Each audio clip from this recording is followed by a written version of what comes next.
English कैसे सीखें YouTube channel में आपका स्वागत है। इस क्लास में हम मोस्ट इम्पॉर्टेंट वर्ड्स को देखेंगे और उसके साथ टेंस कवर करेंगे और ट्रांसलेशन भी करेंगे। तो इसी एक वीडियो में आपको कई चीज मिलने वाली है। अगर आप ये वीडियो पूरी देखते हैं तो आपको इसमें टेंस मिलेगा, ट्रांसलेशन मिलेगा और इन शब्दों का जो बहुत महत्वपूर्ण शब्द हैं, हमारे डेली यूज में आने वाले शब्द, उनको कैसे उपयोग करना है, किस स्थिति में उपयोग करना है, उन चीज़ों को भी आप सीखेंगे। इसके पहले मैंने 2 वीडियोस बनाई है मोस्ट इम्पॉर्टेंट वर्ड्स की। अगर आप उसे भी देख लेते हैं तो काफ़ी कुछ आपको उसमें समझ में आ जाएगा, क्योंकि उसमें मैं ट्रांसलेट करके एक एक वर्ड को लिख करके बताता हूं, जिससे आपको वो ज़्यादा समय तक याद रहे। और अब से मैं आपको जो भी वर्ड्स बताऊंगा उसका मैं सेंटेंस बनाऊंगा, उसमें कौन सा टेंस है उसको मैं बताऊंगा और उस वर्ड को कैसे यूज़ किया जाता है वो तो आप उस टेंस के माध्यम से सीखेंगे ही। इसी के साथ आप कर दीजिए इस वीडियो को लाइक और मैं करता हूं शुरू। समटाइम्स, इसका मतलब होता है कभी कभी, कभी कभी। अगर आपको कहना है वह कभी कभी आता है, वह कभी कभी आता है, तो क्या कहेंगे आप? ही comes sometimes, वह कभी कभी आता है। हम टेंस की बात कर लेते हैं।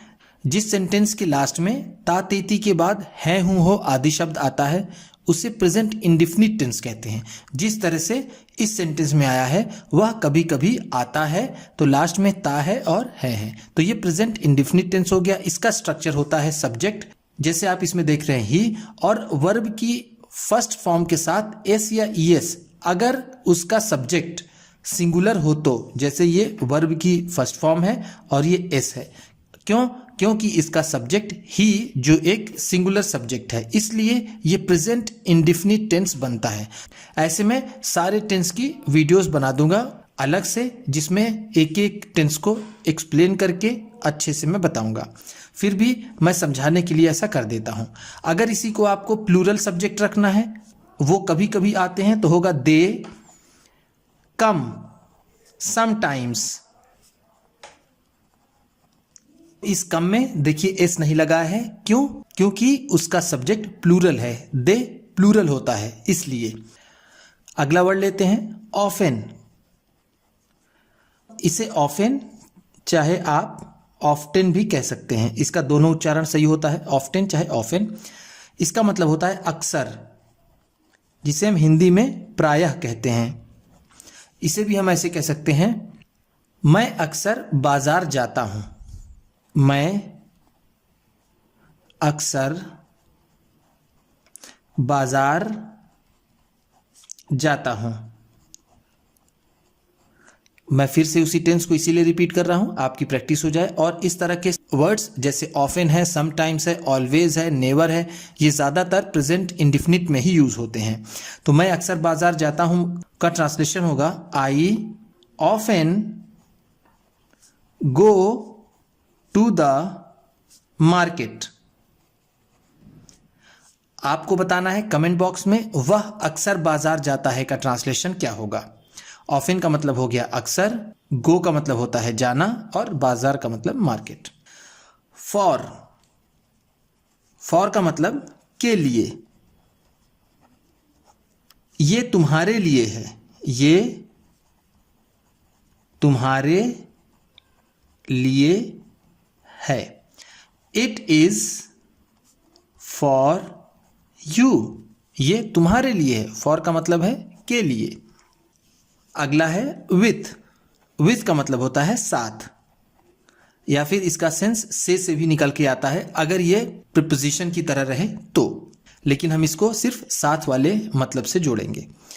मैं तुम्हारे साथ जाऊंगा, मैं तुम्हारे साथ जाऊंगा। I will go with you.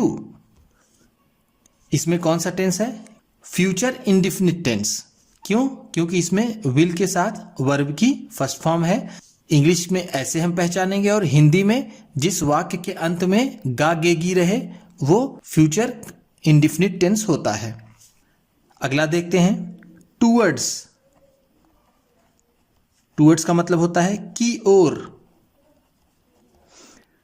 वह शहर की तरफ भागा।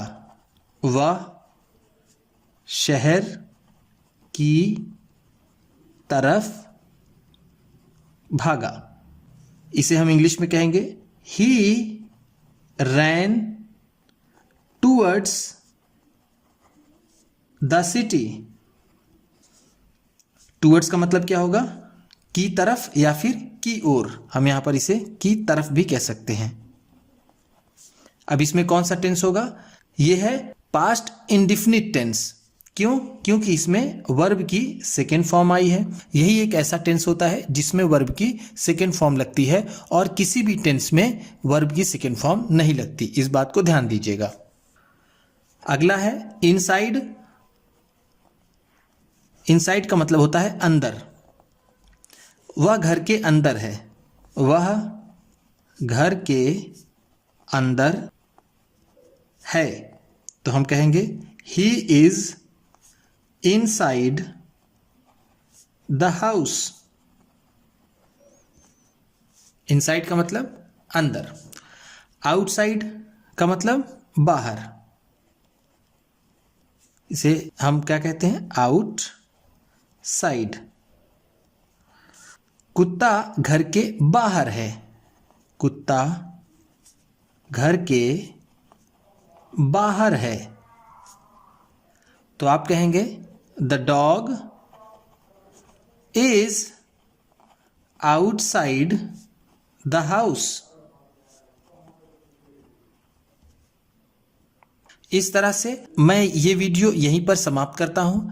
आप कमेंट बॉक्स में बताइएगा क्या आप शब्दों के साथ टेंस को भी और ट्रांसलेशन को भी सीखना चाहते हैं? क्या आप इसी तरह की और वीडियोस चाहते हैं? इसे कमेंट बॉक्स में ज़रूर बताइएगा। अगर आप चैनल पर नए हैं और चैनल को अभी तक सब्सक्राइब नहीं किया है तो इसे सब्सक्राइब कर लीजिए, क्योंकि आपको इस चैनल पर बहुत सारी इंग्लिश सीखने वाली चीज़ मिलने वाली है।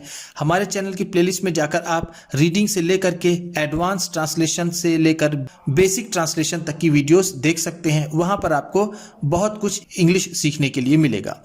एक आग्रह आपसे और है कि आप इस वीडियो को किसी न किसी अपने दोस्त को, मित्र को, परिवार वाले को शेयर भी ज़रूर कर दीजिएगा। तो चलिए मिलते हैं फिर अगली वीडियो में।